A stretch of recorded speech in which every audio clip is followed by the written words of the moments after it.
தென்னாடுடைய சிவனே போற்றி, எந்நாட்டவர்க்கும் இறைவா போற்றி. அருட்பெரும் ஜோதி அருட்பெரும் ஜோதி தனிப்பெருங்கருணை அருட்பெரும் ஜோதி. குருஜி மிஸ்டிக் செல்வம் ஐயாவுடைய டிவி சேனல் வழியாக இந்த நிகழ்ச்சியை பார்த்து கொண்டிருக்கக்கூடிய பல லட்சக்கணக்கான தமிழ் உள்ளங்களுக்கு என்னுடைய முதற்கண் வணக்கத்தை தெரிவித்துக் கொள்கிறேன். இன்று நம்முடைய பதிவில் நம்ம பார்க்க இருப்பது என்ன அப்படின்னு பார்த்தீங்கன்னா, திருமணம் பேசி நம்ம முடிக்கிறோம் பார்த்தீங்களா, அப்படி திருமணம் முடிக்கக்கூடிய காலகட்டத்தில் பார்க்கக்கூடிய பொருத்தங்கள்னு சொல்கிறோம் பார்த்தீங்களா, இதில் மிக முக்கியமாக கவனிக்க வேண்டிய பார்க்க வேண்டிய விஷயங்கள் என்ன அப்படிங்கிறதா இப்போ நம்ம பார்க்க போகிறோம். சரிங்களா? இப்போது நான் என்னுடைய திருமண சம்பந்தமான நிறைய பதிவுகள் போட்டிருக்கிறேன். குறிப்பாக ஒவ்வொரு 12 ராசிக்கும் எந்த ராசியெல்லாம் ஆகாது அப்படின்னு சொல்லிட்டு தனியாக பதிவுகள் முன்னுக்கிட்டே போட்டிருக்கிறேன்.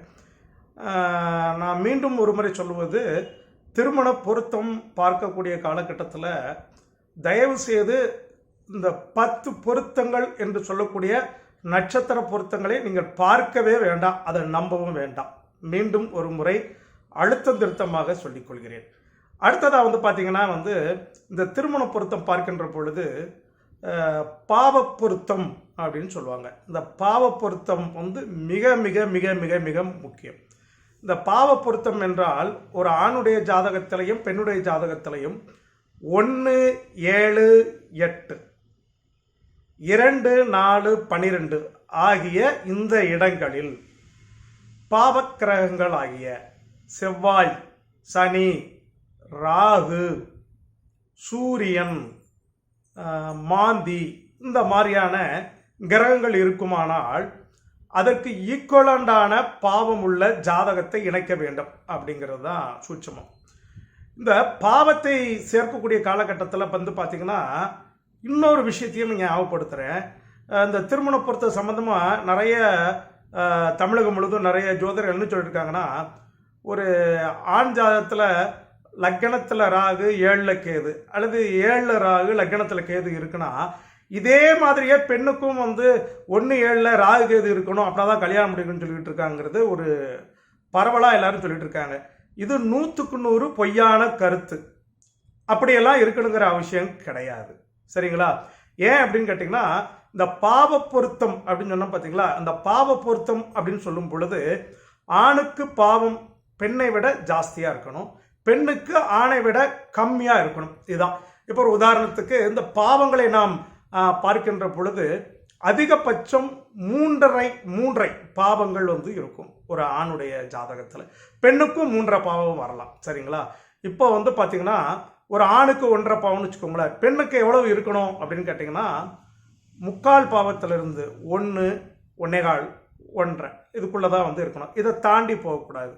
சரி, ஒரு ஆணுக்கு 2 பாவம் இருக்கு, பெண்ணுக்கு 1, 1.25, 1.5, 1.25 இப்படி இருக்கலாம்.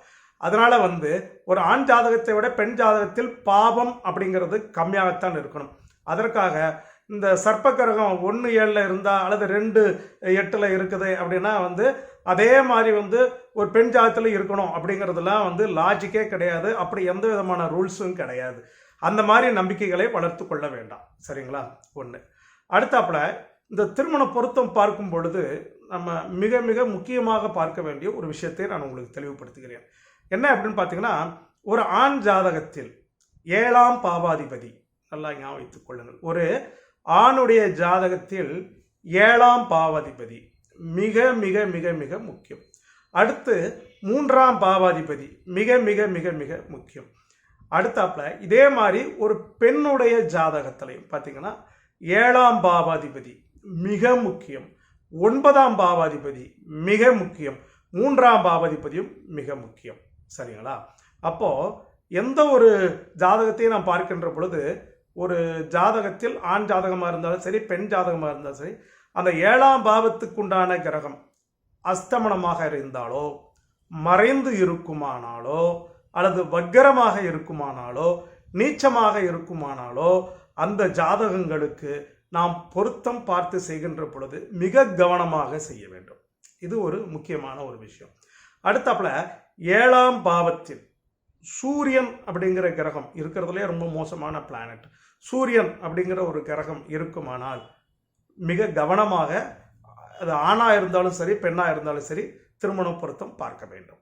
அடுத்ததாக வந்து பார்த்தீங்கன்னா இந்த 7ஆம் இடம் அப்படின்னு சொல்கிறோம் பார்த்தீங்களா, அந்த இடத்துல நீச்சமான கிரகங்கள் இருந்தாலும், நீச்சப்பட்ட கிரகங்கள் இருந்தாலும், வக்கரமான கிரகங்கள் இருந்தாலும், வக்கரம் பெற்ற கிரகங்கள் பார்த்தாலும் மிக மிக மிக மிக கவனமாக நம்ம என்ன செய்யணும், திருமணத்தை நடத்த வேண்டும், பொருத்தம் பார்க்க வேண்டும். இதெல்லாம் நீங்கள் ரொம்ப முக்கியமாக பார்க்க வேண்டியது.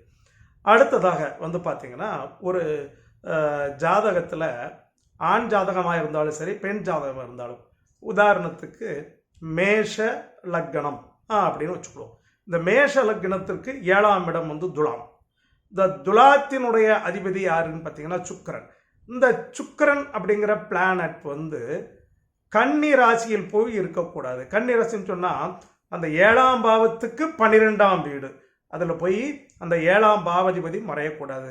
இது 7ஆம் பாவத்துக்கு மட்டும் இல்லை, 12 கட்டங்களில் எந்த ஒரு பாவாதிபதி கிரகமும் தன்னுடைய பாவத்துக்கு மறையக்கூடாது. சரிங்களா, இது முக்கியம். ஆனால் 7ஆம் பாவாதிபதி என்பது மிக மிக மிக மிக மிக முக்கியம்.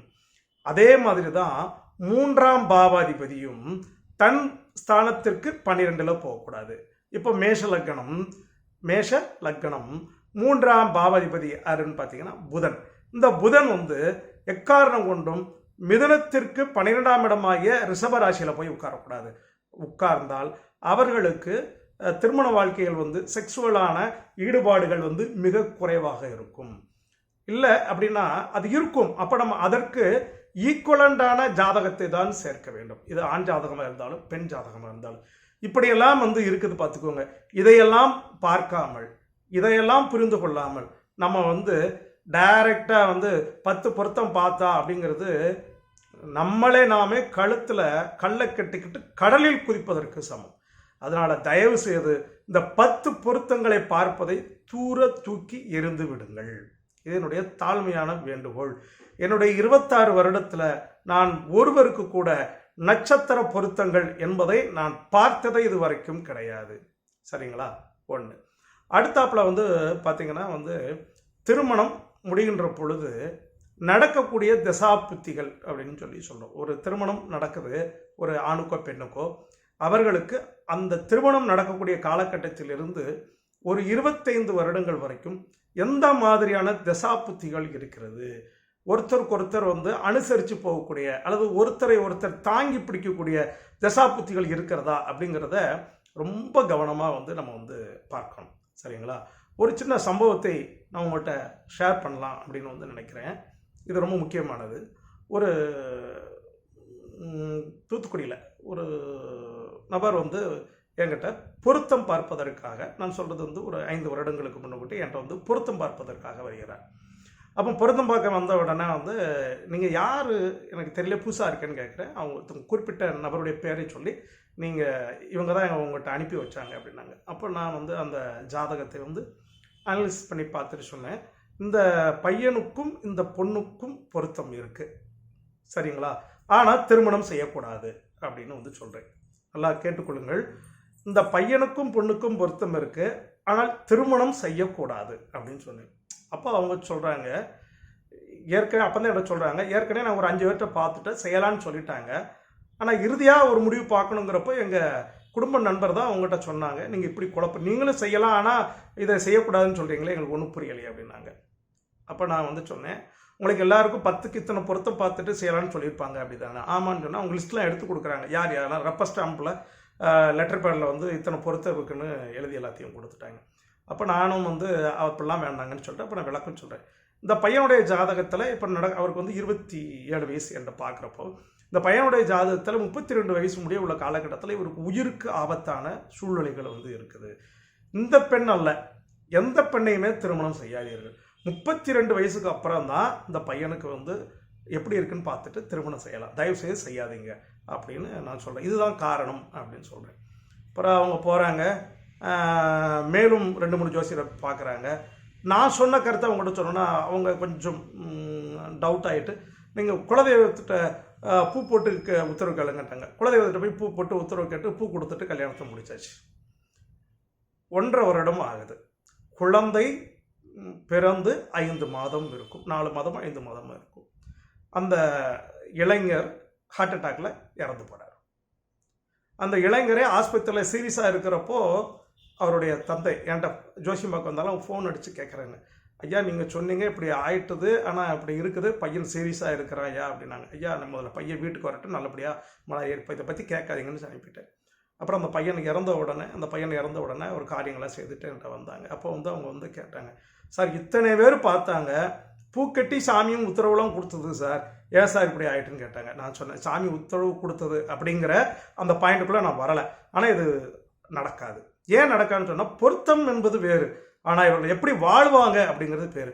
உங்கள் பையனுடைய ஜாதகத்தில் 32 வயசு முடிய ஆயுள் பலமே இல்லை அப்படின்னு ஒன்று இருக்கிறப்போ நீங்கள் கல்யாணம் முடிச்சு வச்சா பொருத்தம் இருந்தாப்புல வாழ்ந்துருவாங்களா? வாழ முடியாது. இதைத்தான் நான் விளக்கம் சொன்னேன். அதனால திருமணம் செய்யக்கூடிய காலகட்டத்தில், திருமணம் செய்யப்படக்கூடிய அந்த நேரத்திலிருந்து ஒரு 25 வருடம் வரைக்கும் 2 பேர்களுக்கும் பிரிவினைகள், உயிர் ஆபத்துகள் பெரிய அளவில் இல்லாமல் இருக்கக்கூடிய ஒரு ஜாதகத்தை தான் நாம் இணைக்க வேண்டும். இதெல்லாம் நீங்கள் திருமண பொருத்தத்தில் மிக முக்கியமாக கவனிக்க வேண்டிய விஷயம் என்பதை அழுத்தம் திருத்தமாக இந்த இடத்தில் பதிவு செய்து கொள்கிறேன். குருஜி மிஸ்டிக் செல்வம் ஐயாவுடைய டிவி சேனலை தொடர்ந்து பார்த்துக்கிட்டே வாங்க. சப்ஸ்கிரைப் பண்ணுங்க, பெல் ஐக்கானை கிளிக் பண்ணுங்க. எங்களுடைய வீடியோக்கள் எல்லாம் உடனடியாக உங்களுக்கு வந்து சேரும். நன்றி, வணக்கம்.